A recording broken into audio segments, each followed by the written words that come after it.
Bonjour, Monsieur Cyril Nokounou. Bonjour. Le 2 octobre a été la journée internationale de la non-violence. Le 29 septembre passé, le dimanche, on a vu une agression contre les Togolais et puis le député sénégalais Sagna, votre association Ton de la jeunesse patriotique prône toujours la non-violence. Quelle réaction faites-vous par rapport à cette situation qui s'est passée le 29 septembre passé? Merci beaucoup pour votre question. Alors, donc, d'entrée, je voudrais d'abord saluer cette initiative de l'Organisation des Nations Unies de décréter une journée pour célébrer ou rappeler la nécessité de la non-violence pour nous, les humains.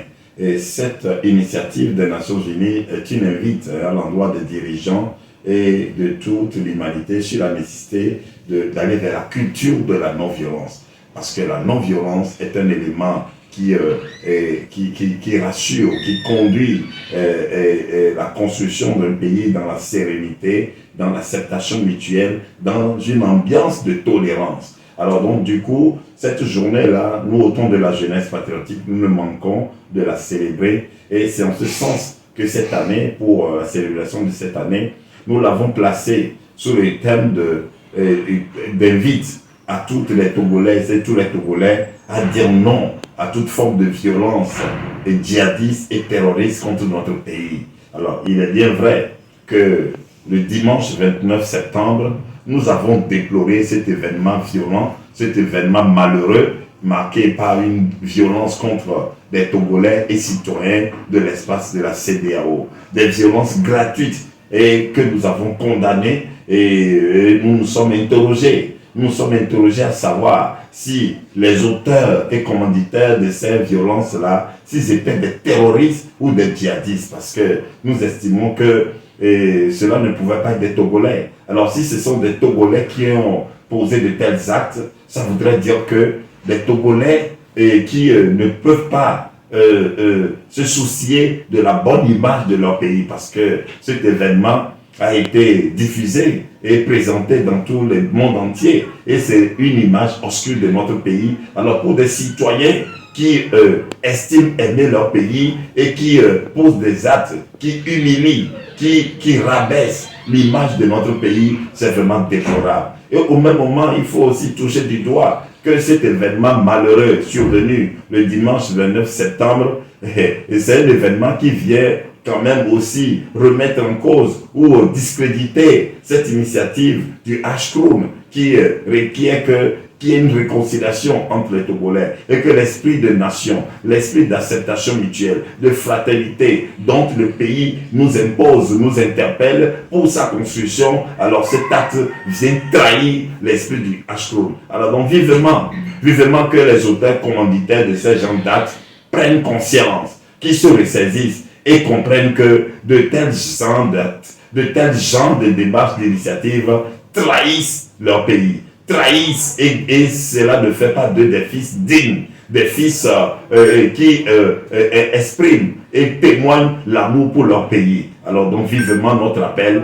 pour que les consciences soient interpellées de façon à ce que de tels actes ne se reproduisent plus sur la terre de nos aïeux.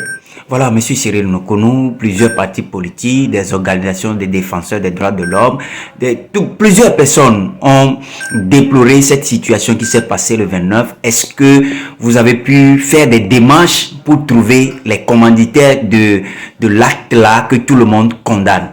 Vous savez, oui, généralement, pour faire des démarches, et cela ne nous revient pas. Il y a des unités spécialisées dans cela pour mener des enquêtes et trouver, identifier les commanditaires et puis les auteurs et les traduire devant les tribunaux, devant la justice. Alors donc il ne revient pas à nous, en tant qu'organisation de la société civile de cette mission-là. Alors donc, ce qui nous incombe, nous, en tant que responsabilité, c'est ce que je viens de toucher du doigt tout à l'heure, que nous lançons des appels de manière à ce que une conscience soit prise et que les commanditaires et auteurs comprennent que de tels gens d'actes trahissent notre pays. Ils ne sont pas dignes. Ce n'est pas digne en tant que fils d'un pays de poser de tels actes qui doivent ternir l'image de notre pays, rabaisser l'image de notre pays, et que vivement de tels actes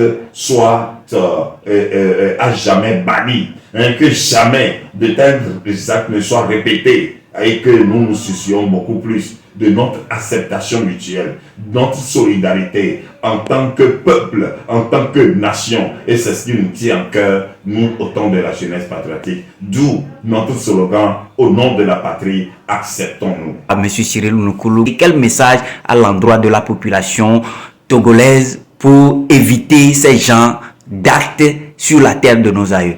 Ben, écoutez, les populations, on ne peut pas dire que les populations ont été acteurs de ces genres d'actes.